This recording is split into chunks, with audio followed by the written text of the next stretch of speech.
Ni afueni kwa wachimba madini kaunti ya Taita Taveta baada ya kampuni moja ya uchimbaji madini ya chuma kuanza kusafirisha madini hayo kwa mtambo ulioko sehemu ya Manga. Viongozi wa kaunti hiyo wakiongozwa na Gavana Andrew Mwadime wamesema hatua hiyo ni kubwa, kwani wakaazi watapata ajira huku serikali ya kaunti ikipata ushuru kutokana na madini hayo. Chuma imekuja wakati tumepata ugatuzi, yani tunajimanage sisi wenyewe, na kwa hapa Kishushe inakuja wakati kamati yenu wanajua madini hapa na pale.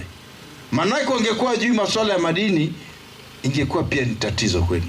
Artisanal miners, mimi ningependa kuatia moyo ndugu zangu kwamba serikali inatambua kila mmoja na inaenda kupatia kila mmoja haki, kuona kwamba artisanal miners wale wako kwa area hii ya Archers Post, wale wako kwa Deviki, artisanal miners watakuwa settled kwa sababu ni haki hao. Na wakati wa kutoa haya madini inatakikana madini haya wakati tunayavuna yasaidie mwananchi, yasaidie county na taifa kwa ujumla.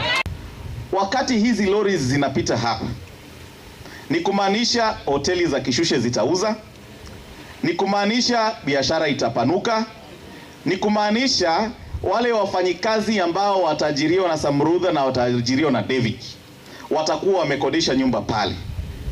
Kwa hivyo ni kumaanisha uchumi wa Kishushe kwa njia moja au nyingine unafanya nini? Unabadilika.